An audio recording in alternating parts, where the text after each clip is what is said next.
Hi, Brooke. I cannot tell you how much we've been looking forward to this today. Thank you so much for joining us. Thank you so much for having me. I mean, we've been talking about this for months, so yeah, I'm glad to be here.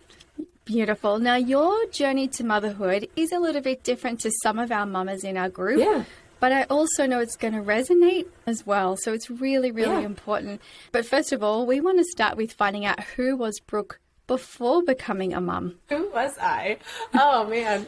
He's only 8 months old, but I'm like, it's like I am a totally different person. I have been doing hair. I've been a hairstylist for about 8 years. So that was like my main thing. Out of school, I went straight into being a hairstylist. I was working in the salon and doing wedding hair and makeup. And then I met my husband about, that was 7-ish years ago. And so we dated for a couple years, and I don't know, like, I just really like to travel. I love just like going to church, being involved in our church community. And I just love hanging out with my friends and going for coffee, going to the beach, all of the normal things. That was pre-baby. Yes. Obviously, things are a little different, or we just have a little one tagging along with us now. But definitely. Yeah. So at some point, you and your husband decided that, well, you got married, obviously. Yes. After dating. Yeah. And then at some point, you decided you wanted to become parents.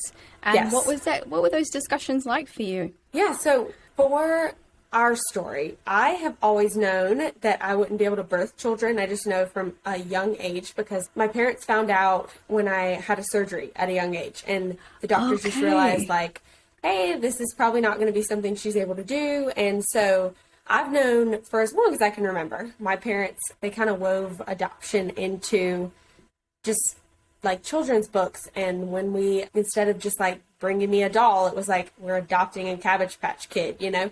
So it's just something I always knew. So then when we started dating, I made sure Isaac knew right away. I mean, literally the day he asked me to be his girlfriend, I was like, hey, I have some big news. This could affect our whole lives, you know? So here we go.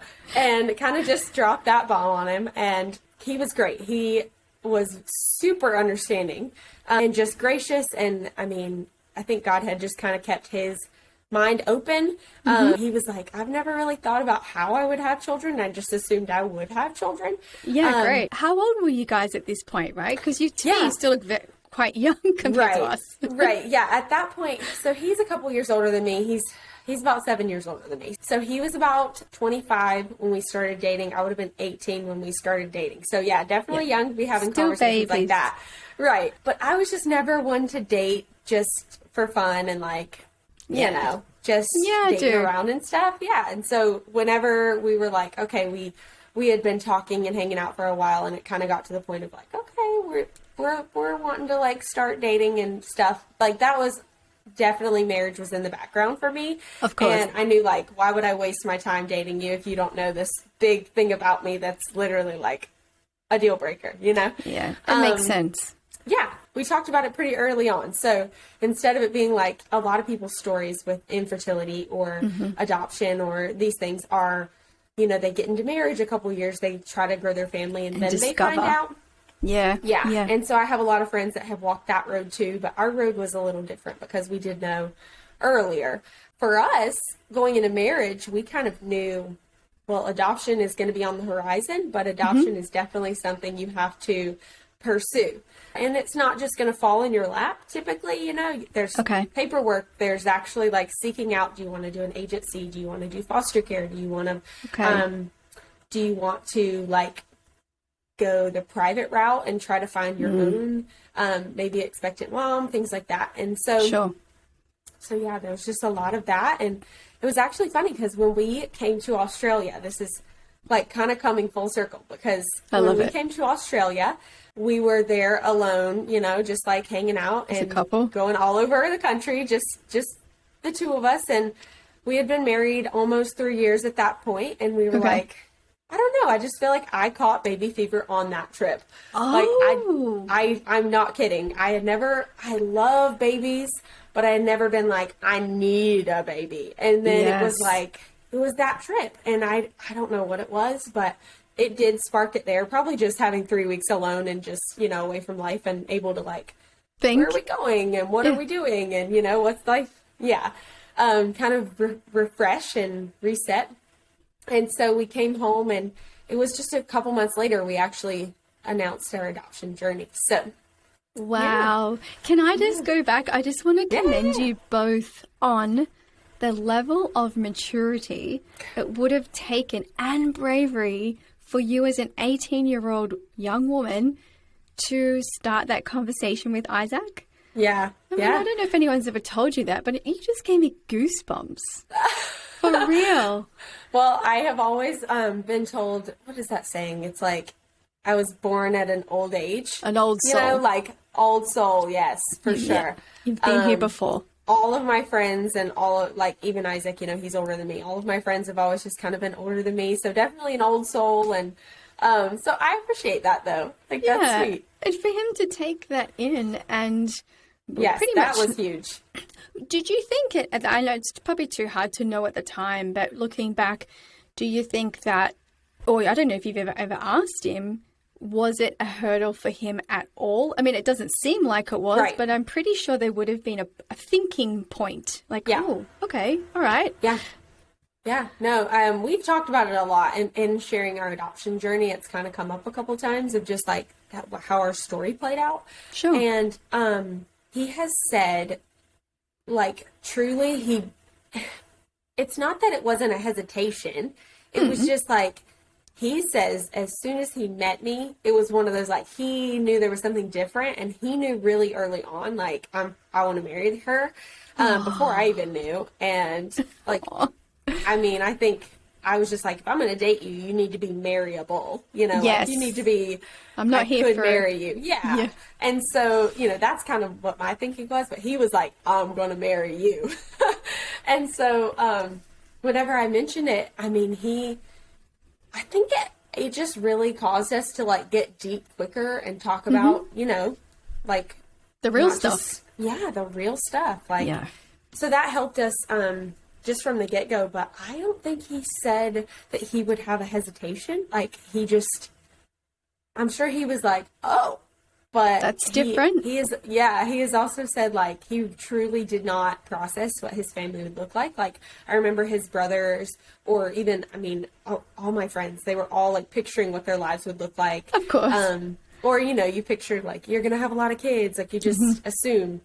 And he was like, I just never really thought about it. I just assumed maybe I would have kids one day. That was pretty much it. And so I'm like, all I can think is that the Lord just kept him from creating a bunch of dreams that wouldn't be able to come true if he were to marry me, you know? That makes sense. And I think that was nice. Yeah, I think that was perfect. So just meant to be, you know? Letting him have that open mind. Yes. Because you do get very closed-minded when you're fixated on a dream. Yeah. And I love that your parents also helped you as you grew up to realize that, like, not painting any false pictures for you. Right. That, oh, maybe one day you could try IVF, or maybe it was just always going to be, this is your path, Brooke. And and I'm sure that they gave it with love and support the entire way. Because, I mean, look, I've been watching your stories for quite some time, and it's just so much love involved in everything that you guys do. So I do know from a little bit of experience, adoption is not an easy process. Right. And I'm sure you and Isaac have both had many highs and many lows. Yeah. I would like you to share with us a little bit about the beginning of the journey for you. What do you do first? What do you even do? If someone's listening right now and they would like to become a parent, and I'm sure every country might be slightly different. Yeah. But what is the first step? Okay, so does Australia have foster care? We do. That's where I used to work in child protection. Okay. That's why I know a little bit about this, but I have never gone through the process, so I want to hear it from you. Right, yeah. I was just curious because that is now on the back end of adoption. That is one of my first recommendations to someone, not go seek foster care out, not do foster care, but take a foster care class. Yes. In the U.S., these classes are free. I'm not sure if it's the same there, but so it's free. It's free education, and I think it was a huge benefit to us. So we got about a year into our journey and then decided maybe we should just look into foster care. We have a lot of friends that have done it. We just had a lot of influence through our church and everything. So we signed up just to take the class. And this was actually like, we started classes around the same time that we ended up matching with my son's birth mom. Okay. But so we started foster care classes before that. Sure. We're like going through them, and there's just so much education on birth family relationships. There's so much education on, how do we parent a child that might have this issue or this attachment problem or just traumas? Yes. Like adoption, even in the best scenario, is a loss. It is a trauma because that baby or that child spends 9 months with someone that then they're disconnected from. So it's just a natural trauma. And you may not even see those issues really. Some people never have issues with it. I've heard many, many adoptees that never have issues. Okay. They love their adoptive families. They have a great life. They never feel like they're missing anything. And then I've heard the opposite. I've even heard people with one sibling feels it and another adopted sibling, two adopted siblings. The same family. Yes. Same family. And one has a different experience than the other because we're all just different people. But I think foster care classes just really educated us on what could be and like prepared us as parents. Good. I almost feel like everyone should take one before their parents in general because there was so much good information. So I really like to recommend that if people are like, where do we start?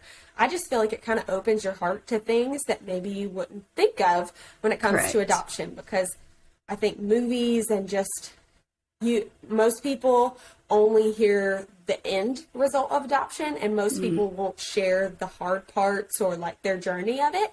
Okay. And so I feel like there can be this stigma that adoption is all rainbows and butterflies unless you've had a bad experience in some sort of adoption or you've heard of a bad thing, right? Yes.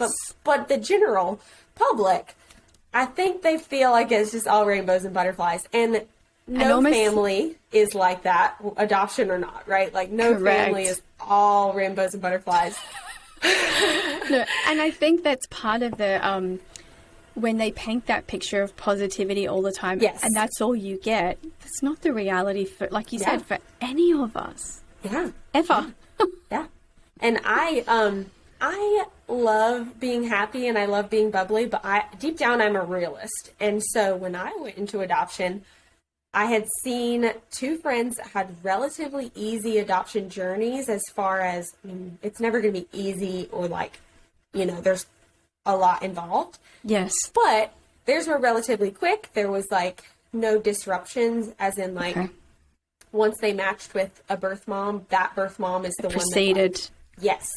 They didn't have any disruptions in their stories, that kind of thing. And so it painted this picture for me just really close up of like, oh, well, that's exactly how it's going to go for us. That we are going to start our adoption journey. We're a nice young couple. We're happy. We would be a great home. And kind of painted that for me, that it would just be easy. And so that's why I share the hard stuff, because I wish I would have known going in, there's some real stuff to it. And it can go this way or it can go that way. Yeah. I think I would have appreciated knowing it might not be sunshine and rainbows, And so that's why I share the hard stuff about our journey. After I say, like, I recommend you take a foster care class. Yeah. For us in the U.S., it's kind of like maybe do a little research on whether you want to do an agency adoption. Okay. If you want to go out of state, these are just questions you probably need to ask yourself. Are you willing to go out of your state? Are you willing to look at your preferences? Because whenever you go to an agency, they're going to probably give you a piece of paper and you have to write, like, what you're okay with. Like what type of child are you okay adopting? Which I think most people are really put off by. They're like, whoa, you don't think about it, but that is a part of it. They want you to say, like, are you okay with this race and this race and this race? And they want you to say, are you okay with this gender and this gender? And they want you to say, are you okay with what's their drug use? If you know there is a disability, are you okay with that? Like all kinds of things. I mean, it is the most detailed paperwork, and I don't think most people realize that goes into adoption. It's definitely not, you just walk up to a place and go like, we want to adopt. And then the next baby that comes is yours, you know? Can I jump in there and say, because, and I think it's a natural thing to think, because as women who are pregnant and birth a baby, there is no choice in terms of ability or additional needs or anything like that. So the fact that they are trying to match you best, I'm assuming, and please correct me if I'm wrong, it's to ensure longevity and success for that child, right? Right. Yeah. Okay. Yeah. And I think that's a good point. In like, you know, you have a child, you don't know like what it's going to be. And we got to a place where we felt like we kind of opened our hands to the Lord, and we were like, you know, whatever, just like as if we were pregnant, you know, whatever it is, we will take it, you know. Okay. But there are some people that, and it can be for like, very good reasons, as in like their finances or their time. Sure. They could not like knowingly adopt a child with very heavy special needs, right? Like, you know, and that's just, if it comes to you, if it was like you birth this baby and like you make it work, right? You just do what you got to do. But I think when you have to like face it on the front end, it is really hard, and you have to do a lot of like self-reflection of like, you know? I was going to say that I think it's very complex and very layered, that you and I couldn't answer that for people who have to go through that, because it's a personal, complicated thing. It's very not complicated. Easy. But I'm pretty sure people would get the whole criticism and judgment. Even I just know, you just know with humankind, like you should just be grateful and get what you get. Right. Okay. Right. No, exactly. And you also have to choose, are you okay with an open adoption? Are you okay with a closed adoption? Things like, there's so many questions. And then it goes from, if you go from like with an agency, they're going to ask you all those questions. Yes. If you go on your own, which is what we did in the beginning, you have to really educate yourself. You have to do all of the educating yourself. And advocate. Which is why I recommend the foster care classes, because a lot of knowledge, it's just a lot of free knowledge, to be honest. So we did do the private route and just used social media, and we just shared our story. And we're like, hey, you know, this is our story. This is who we are. If you happen to be expecting and looking for a family, and this is a route you're trying to choose, like reach out to us and see maybe if we'd be a fit for you. And it was very just like, we put ourselves out there and we just waited, and our community just shared and shared. And so in our story, we did match with a mama that way. She was expecting. And so it was about 2 months of walking that road with her. And we went to the hospital, and we went, and it was a baby girl, and we took the baby girl home. And 4 days later, Mom decided that she wanted to parent, and that is well within her right. Like every state is different, and every, you know, it's all going to be different. But in our state where we live, the mom she signs papers at the hospital. Okay. And then she has 7 days to revoke those papers. And so that's what happened. It was 4 days in, and she decided she wanted to parent. And obviously really hard and really like an awful thing at the time. Of course. And that was about, that was like almost a year ago at this point. And, or no, it was over a year ago. Over a year ago at this point. So now I'm like, I've looked back a lot. I know that she's happy and healthy and safe, and that they are doing well, and birth mom is like with birth dad, and like they're just this happy little family. And and so for whatever reason, we were interwoven in that story. And that little baby girl, we named her Highland at the time, and she has just held such a special place in our heart and in our story, and really like changed us so much, even though we only 4 days? 4 days. But just like walking through the grief of it, you know, like walking through realizing like we had no idea. That was the hard that I was mentioning. Like I had no idea that was even a thing. That's because I had never seen anyone. Yeah. It was for sure the lowest point of our journey. Course. We walked through the valley for a while after that. Of course. Did you remain in contact with the birth mom at all? Yeah, somewhat. Okay. That it was kind of awkward. That would be really hard for you, I can imagine, because and I know she felt really bad, and it was hard. But we have like connected since, and like everything is good, and she is happy, and that's all that matters to us, because God he had a different plan for us, and while at the time we were like, what? This was our baby. This was our baby girl. Like, we had prepped for it. We thought we were done, you know? Of course. And it just wasn't actually our story. And I've learned so much through that, and just like grown so much through that. So, okay. Brooke, did you have someone in that time from, oh no, you did that one privately. I was going to say, did you have an external support? I mean, obviously Isaac was there, and he was also going through that grief and loss and trauma. Yeah. Was there someone there to really support you who had maybe been through this or knew how to support you, rather than just saying, oh, hug you, I'm really sorry? Because that's not going to cut it. Right. I can't say that we had someone that was like, wow, yes, I've been through that, but we did have a big support system that just loved on us and like really was there for us. Okay. And looking back, I'm like, we probably both should have gone to counseling right then. We didn't. We just, by the grace of God, we made it through, and we did grow, and we had a lot of like love.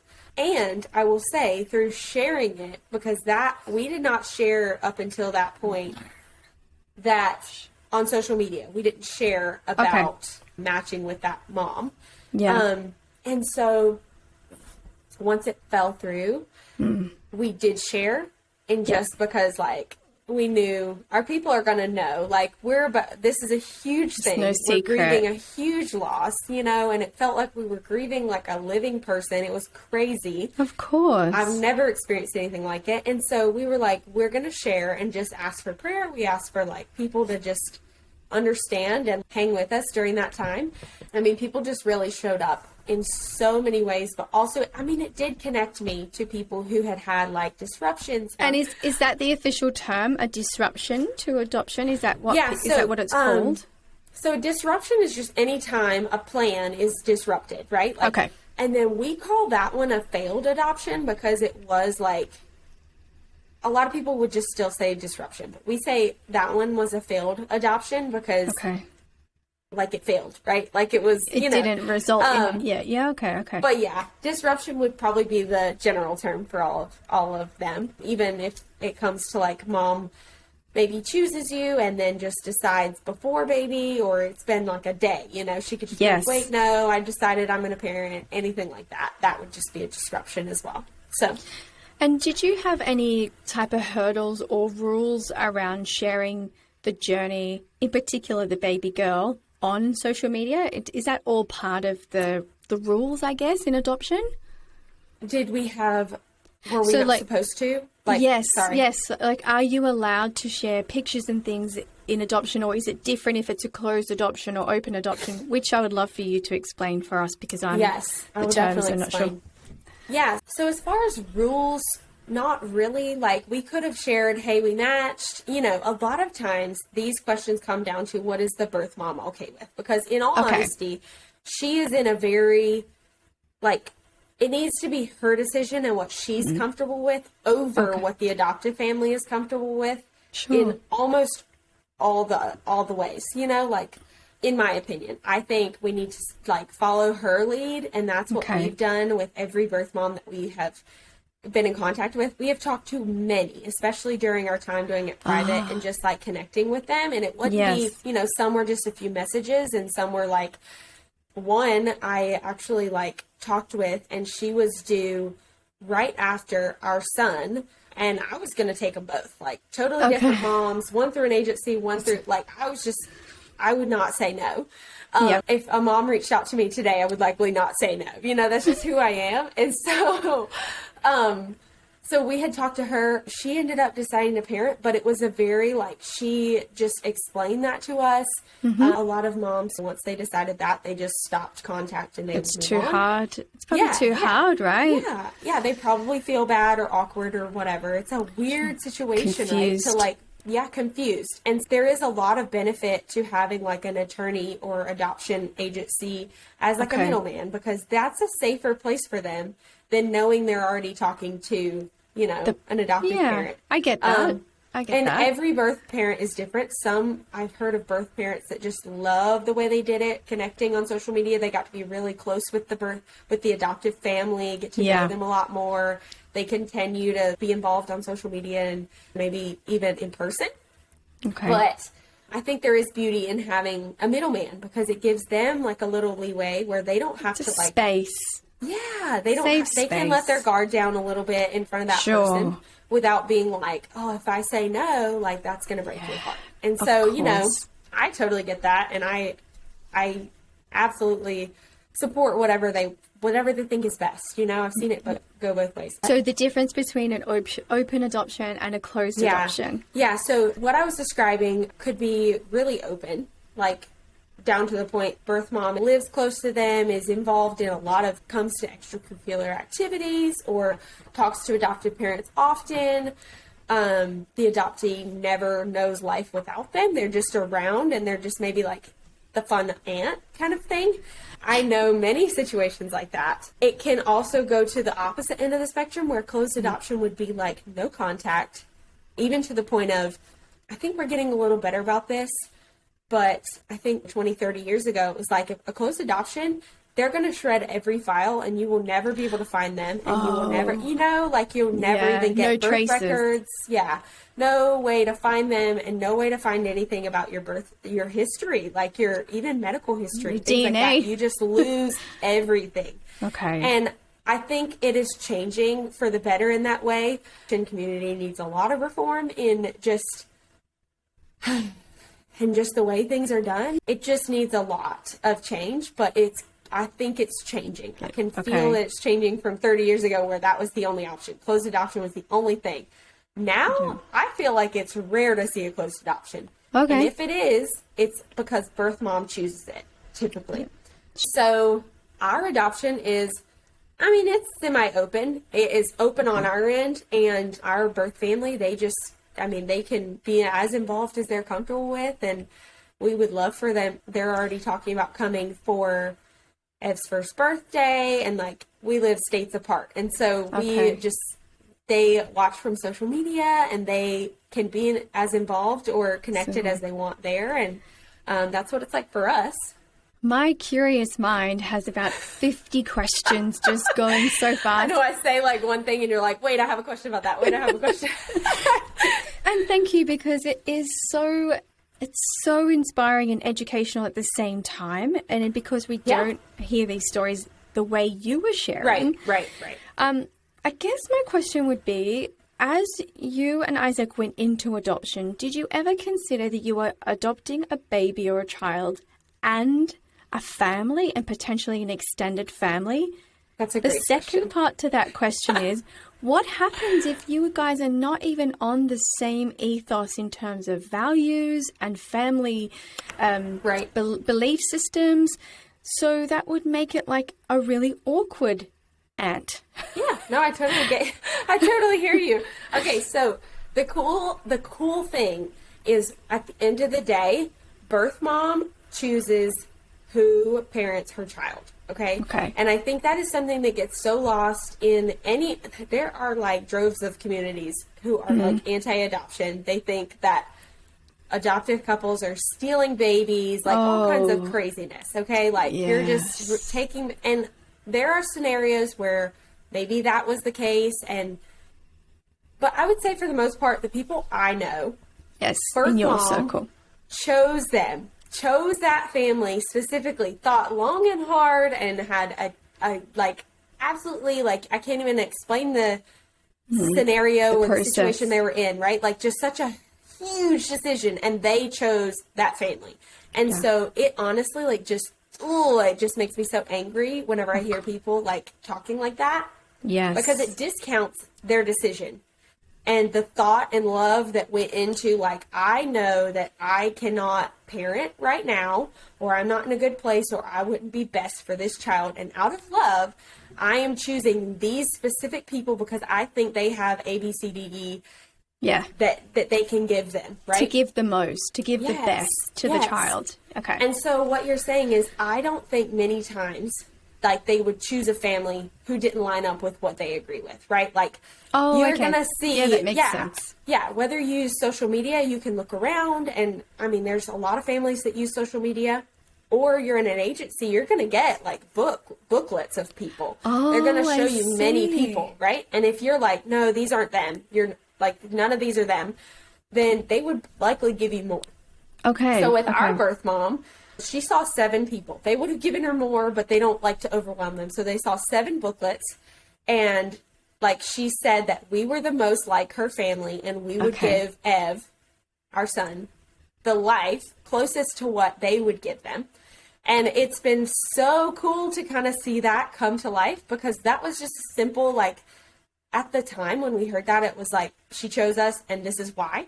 Mm-hmm. We were like, oh my gosh, that's so cool. But as we've gotten to know them and, like, spend time with them, and even just as I share things on social media, they'll be like, oh yeah, so-and-so does this, or, you know, oh, this looks like what so-and-so does in their family. So good. So we've gotten to see that develop and see how many similarities we truly have to their birth family. And it was just like, this was totally meant to be. And I think that's probably how it is many times, in the best case scenarios especially. That's all you can hope for, is, like, it's just an extension of your family. Okay. Because day one, I probably did not think at all about that. Maybe a little bit, because I had some influence from adoptive couples as our friends, and people we knew that had adopted before and had some relationship with the birth families. But I definitely don't think that's your first thought. You're definitely just like, we're going to have a child. Isaac, we're going babe, Ev. Yeah. Which is very, very Isaac, baby, expected. Right? Yes. Yeah. And now it's just like, it's just an extension of our family tree. We gain family just like they did, you know? That is so beautiful. And that answers we are so thankful. That answers my question about the awkward auntie, because you think, it shouldn't be that way if it's matched. Yeah. And that's probably why the process takes so long. Right. So from the first disruption with that baby girl until the time that you were able to welcome Ev into your family. Right. How long was that? How long did it take? Yeah, we announced our adoption journey May of 2021, 2020. Yeah, we lose a year. We've lost a few years. It's okay. I know. Totally. We went to Australia January 2020, right before pandemic and craziness. Lucky. And then, I know, we, like, squeezed in. And then May 2020, we announced we were starting the adoption process. So we walked a couple months doing the social media thing. And that baby girl and that mom we matched with. Yes.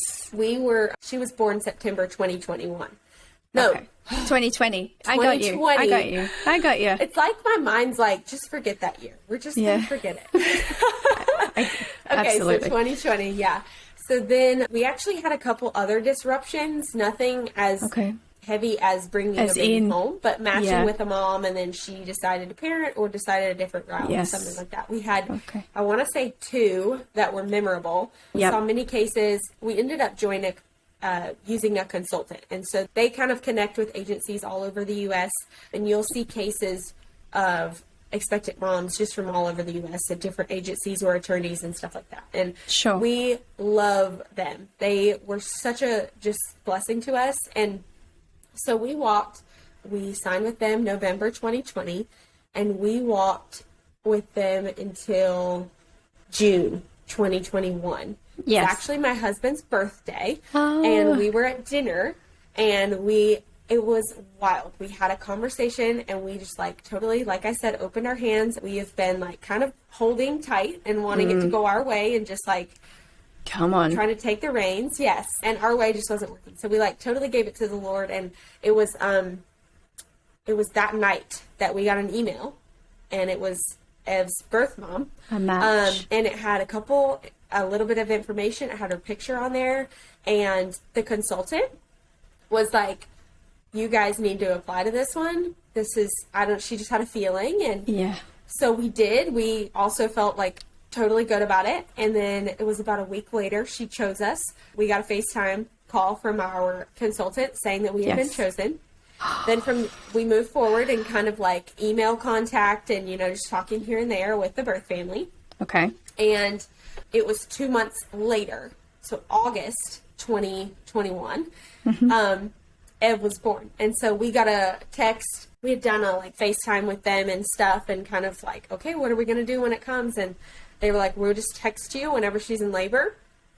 We had to drive 8 hours. And so we found out she was in labor and we were like, literally, Isaac came home from work. We packed bags. It was 2 weeks early, so we weren't like totally packed and everything. Yes. So we were in the car within like an hour and a half, drove 8 hours. It was almost 2 a.m. when we got there, and he was 2 hours old, almost 2 hours old, and they brought him into our room. So we have been with him ever since. And so it's that quick for Mum, who's obviously, she's not just thought about it on a whim. She's gone through a massive process that once the baby's birthed, they hand over and say, he's the love of Brooke and Isaac. And so that is also, like I said, every bit of detail with the adoption plan, like how it goes A to Z is it's going to vary, right? But it's always whatever the birth mom chooses. Okay. That is all within her control. Like she could have had, I have seen birth moms that want the adoptive mom in the room when the baby's born. They want them to hold them first. They want them to cut umbilical cord. They want them, and then I've seen where they want no contact.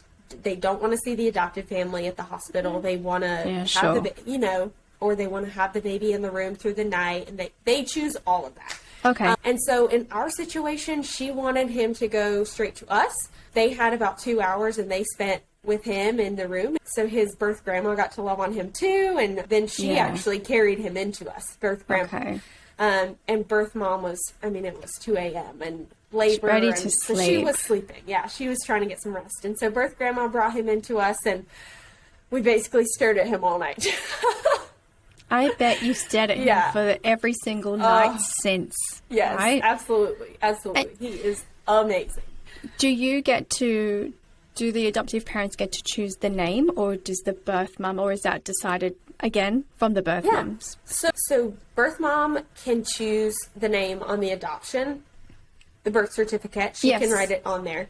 And like sometimes they communicate beforehand, like, okay, this is what we're going to name him, Yeah, sure. Our scenario is really cool because we knew what we wanted for the first name. We were really and we had sent them, okay, here's some names we're thinking, not sure yet. We wanted to meet him first. Collaborative. That's awesome. And so we knew first name that we really loved, and we had talked about it the 8 hours on the way down there, but we wanted to meet him first. It was cool because he was born in August and his birth mom was calling him Leo. And of course. Yeah. She was calling him Leo, and we just loved it. And it also means lion. And so we were like, that is brave, such a strong name. courageous. So we actually use that. We use that as the middle name. Oh, wow. Yeah. So that's his middle name. And so I think it can kind of vary. Like birth mom can technically choose. And then later when you do the adoption decree and you go get a new birth certificate and a new social security card and all that, you could change their name. But in these open adoptions, it's typically you collaborate a little bit, or you kind of, Sure. So that's what worked for us. That sounds like from the minute you saw him at 2 hours old, not only were you in love, but it really kind of completed your family. And I can see in the light in your eyes that it's just all full of love. Yeah. Has any of it been tricky since the birth? As far as birth with family? The family, yeah. I think it's it's going to be tough, and this will be probably relative to most adoptions. But what is a joyful scenario for the adoptive couple is a grieving scenario for the birth family. And adoption is always going to be joy and heartbreak tied really closely together because there's always a loss. Even in the situation where we had the baby girl and birth mom decided to parent, there was loss on our end, right? Of course. And so, like, or there's loss on their end. Like, not both parties can't totally win. We are so thankful for Ev's birth family and how they have been way more considerate of us the whole process than they ever had to be. And just, like, we did not, I don't even know how to, like, put that into words. Like, fair enough. You know? Fair enough, because it is something that is beyond our vocabulary, I think. Yeah. So when we sorry. In tricky, I don't know that it's been tricky, but I think for the rest of our lives, we will always be kind of navigating this, like, yes, we're his parents, but you're also his first parents, and you are his first family. You are a part of him. You are, like, literally, there's this saying or this quote, she knows him in a way that I will never know him, and I know him in a way she will never know him. And we just, like, coexist together, you know? It's just wild. So adoption is really cool and really complex. At the same time. So let's think, we've spoken quite a lot about the two mums in the scenario and possibly, we touched on the parents, but let's talk about Ev, the baby. Yeah. Because he's still so little. It's going to be impossible for you to answer these questions in terms of what is the grief and loss for him, because we are talking about all of that stuff. Have you and Isaac do you have an outline, a plan about how you're going to talk to him about this the same way your parents kind of navigated that space for you growing up? Yeah. Well, I think in just kind of following their cue, it was never a secret. It was always something I knew. And me and Isaac both agree in the fact that this will always be a part of Ev. We will always, from day one, he will know he was adopted.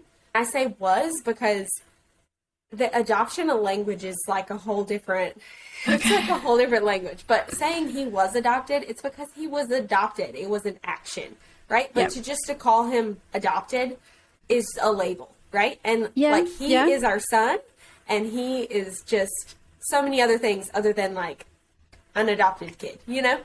So he was adopted, and he will always know he was adopted at birth. He will always know the love his birth family has for him and had for him in that decision. It will just be something that we talk about, like I talk about on my social media so freely. It will never have to be something where we sit him down and say, hey, okay, so like you were adopted at birth, right? And you have a birth family and all these things. They will just be, he will know. That's his life. Yes. And that's what my parents did for me. And I'm grateful because there's not one day in my life that I can pinpoint where they like sat me down and told me, you know, that this awkward moment. Right. And like, obviously there are serious conversations that we had, and there will be serious conversations that we have with Ev and like explaining, but I just want it to be like an open conversation for him. I want him to be able to ask anything at any time. Okay. And if we don't have the answer, I will find the answer. You know, like we're very thankful that we have a lot of people in his birth family, even like his birth grandparents are amazing. We have people in our story that we're able to go to for those, to help answer some of those questions if I don't know the answer. Yes. So I'm really grateful he has that, because a lot of adoptees don't have that place to go. Okay. But, I mean, if it's not related to them, I will like do my darndest to find an answer, you know? Just advocate for him and be there for him as he works through that. We're talking, you know, 10, 16, 20 years down the road when he has hard questions. Like, I kind of expect him to have hard questions. Adoption, like I said, is super complex. I just was thinking, you know, like we have seen movies. There have been particular movies that have said, well, and then the child comes to you and says, I want to meet that birth mum. Right. And then you're going, okay. Like, it seems like you guys have a very different path in terms of that would be totally fine, because that you are for the child and the birth mum. Yeah. In our story, that won't be as complex as some stories. It's like, if it's not safe or doable or possible. Reciprocated, like, reciprocated, that is hard. And that is just, I mean, and Ev will probably not be the last child we adopt. And so, I mean, who knows, you know, who knows what we face down the road. And I have friends that have walked really hard journeys with birth families, and it's hard. Okay. It's hard and it's heavy, and it's just something that you just take, I think, day by day. At the end of the day, like, you just do your best, and you just love them, and that's all you can do, you know? Like, be their support, be their advocate, be their person, you know? Yes. I love all of that. It's so good. So choosing to share the story on social media is probably one of the final aspects I want to cover, because I think that's really important too. That's how I found you. I think I watched one of your reels when you were in the car and you were talking, and I was like, this mum is so brave. I need to talk to her. And that's kind of like when we connected. But I'm just thinking, choosing to be out in the media, any social media, we are open for a slathering of judgment and meanness. And I'm sure you're laughing because I'm pretty sure. Because I'm pretty sure that you have copped your fair share. What has been the hardest thing about that? And I guess my next question would be how to guide us and educate us on the things to ask you, or to ask an adoptive family, or not. Do you know what I mean? Like, there are some certain things, like, I'll give you an example of what I mean. I have a very dear friend, and I'm pretty sure the question asked, well, what's wrong with the birth mother? That really judgment, horrible thing. And if that's one of them, share it with us, because I want, if we don't know how to do better, we can't. So tell us. I love that. When we know better, we do better. Okay. Yeah, me too.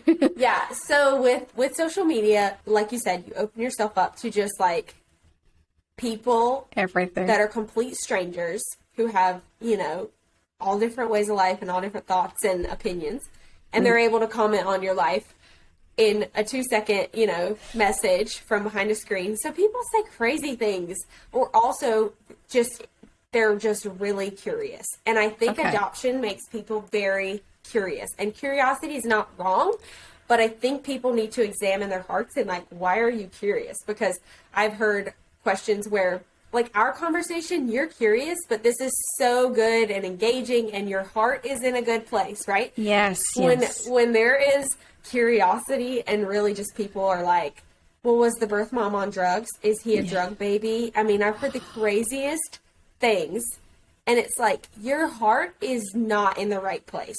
Yes. You are just curious about the drama, and like, you want to know the drama and like the bad, you know, and I don't think they stop for 1 second and realize on the other side of that question, okay, there's a family, a human, and there's a baby who doesn't deserve any of that. You know, He didn't ask for any of this. He didn't ask to be adopted. He didn't ask to be placed for adoption.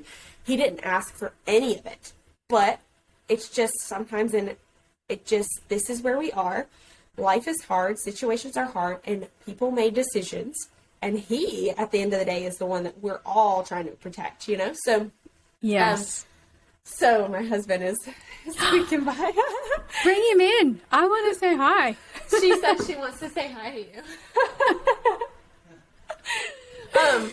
So I think it's important. Dads matter too, right? Parents matter. It's amazing. Hi, Isaac. Hi. How are you? It's really nice to meet you. We've never done this on an interview before. Just come in on a whim. Awesome. Yeah. Can I just say, I'm pretty sure you're going to listen back to this, but you are awesome. Oh. You are both amazing and awesome human beings, and we are so lucky to have people like you in this world. Well, that's very kind of you. Yeah. So true. Yeah. He will definitely listen back to it on me. Yeah, I will. Yeah. All right. We'll let you do what you need to do, and we'll finish what we need to do. Okay. See you.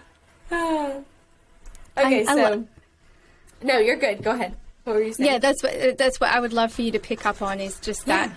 How do we make it right?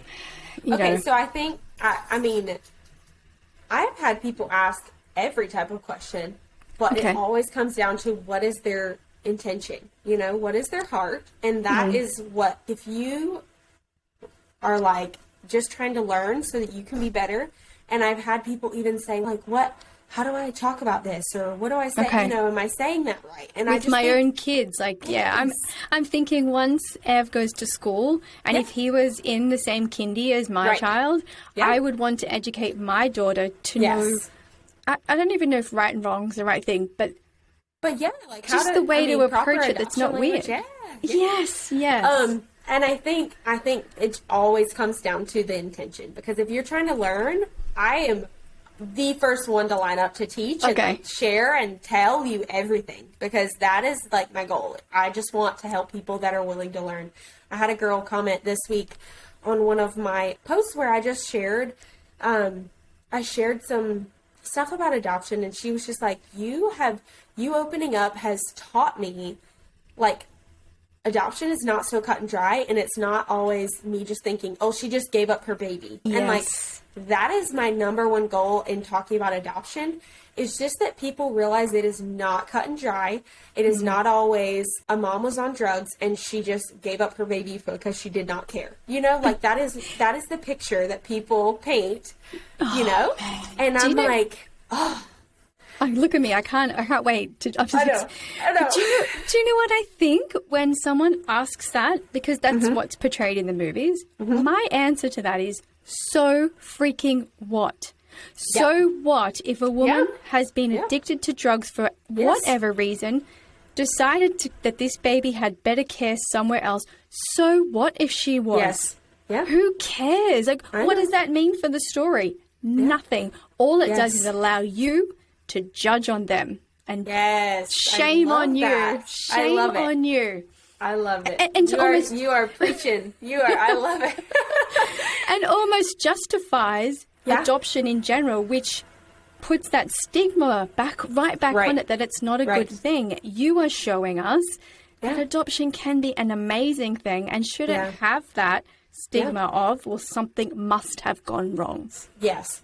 And it's like, I mean, I just want to be, if you could meet Ev's birth mom, oh my word. Yeah. Oh, like, it's just, she's just so, we adore her. Obviously, like, we have the biggest gift in the whole world because of her and her decision. And she was just not in a place to parent for her own reasoning. You know what I mean? At the end of the day, who cares? Like, who cares what that reasoning was, right? But if she chose that this was best for her family and her, and she chose us to parent Ev, that is well within her right? And so at the end of the day, I think what you said is perfect, is just that if they're asking for that reason, it's because they're just looking to judge. And people need to take a second and put themselves, realize that they can't put themselves in those shoes. They will never know what it was like to make a decision like that and why that person had to make that decision. And I honestly have never heard two adoption stories the same. Like, ever. I mean, I have many friends that have adopted and have heard many of their birth mom stories, never two the same. I mean, you know, it's like similar-ish, some of them, but they're all so different. They're exactly so like different. Two birth mums who have cesarean births, two birth mums who have vaginal births. And that's the hard thing. I think that motherhood judgment, and this is exactly what we're all about at Brave Mama, is being brave to remove the stigma, to remove the judgment within ourselves. A lot of the time we do it and we don't even realize we're doing it. Exactly. Until someone puts a mirror up and says, hey, that's actually not okay. Right. So tell us, what is some of the things that are not okay to be, and I know you've talked about from the intention, but is there anything that you think, just don't ask adoptive parents that? I think if you were asking about, like, if I was just to tag a stranger on the street, you know, ask me some questions, it's like, if the subject is Ev, it's my job to protect him and his story. And a lot of the details of it are his story or his birth mom's story. Like, yes, we're involved.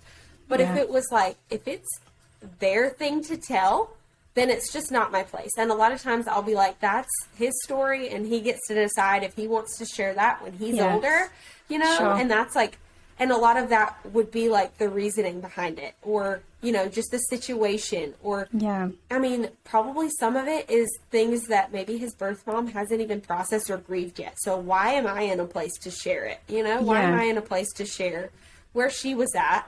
I think that's just a safe thing. Talking to adoptive moms for a second is you can always opt out of a question that you just don't feel like is your place, in just saying like, that's his story and I'm going to protect that for now. And I hope you understand, but I'm just not going to share that part because that's his story or that's his birth mom's story. And yes. And listeners like that are not connected to adoption and like the ones you're saying, just how do we speak about it? How do we be better? I think it would just be in understanding like adoption is complex and you're not going to get a cut and dry answer for everything. You know, some of it's just a lot. And always, if you are asking something, always just give an out. Like, you totally don't have to answer this.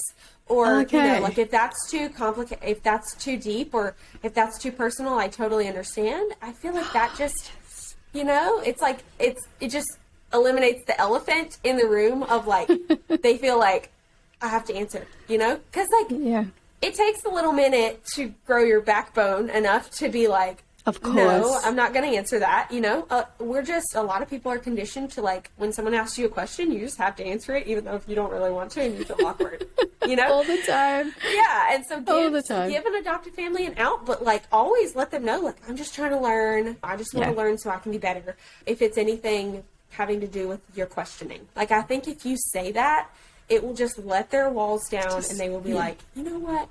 Let me share a little bit to give you like, kind of some, you know. Yes. And that is gold. That is so much gold. I love it. Thank you. And I think just common questions that have been asked are just, why did she give her baby up, right? And were there drugs involved? I mean, this is something that I hear a lot of other adoptive moms have heard too. Is he a drug baby? Things like that. It's just like, just don't refer to any baby as a drug baby. Like, because they did not do drugs. The baby did not do drugs. The baby did not choose drugs. They were never, you know, they were never involved in the decision making. So it's just not fair to put the label on them, you know? Yes. Yeah. And there's also a lot of assumptions with assuming any adoptive couple, automatically this was plan B because they couldn't birth a child. And I personally have friends who can birth children, or they don't know if they can't. You know, they haven't tried, but their first choice was to adopt. Yes.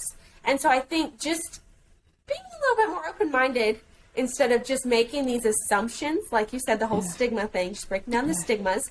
Not every family that has adopted is infertile, and not every family that's infertile should adopt, right? Exactly. It's just like, it's just not always that covered. And I love that. My God, you have taught us so much. I myself am like, wow, I feel like I have a much better direction. Even when you just meet a mum in a park. Yeah. If they were to share that story with you. Yeah. What to do next is amazing. You know what I love the most is that you say, oh, it's almost like you're asking permission to ask a question. Do you mind if I ask a question about this? And then straight away they can say, no, I just want to play. Yeah. Maybe another time or never. And then you're like, okay, I respect that. Yes. Then you just play. So I love that. Oh, thank you so much for sharing this. I actually will continue watching Ev's journey and all of your journey to grow because he's so adorable. My gosh. At 8 months, sweet. You guys are kind of probably in the thick of it with these, I'm guessing, teething. He's teething and sleep regressions and trying to learn 50 things at one time and, you know. Doesn't quite have the capabilities, but he's super busy. And so are you both. And so we would love to continue to follow your journey. So where could people find you if they are interested in checking it out?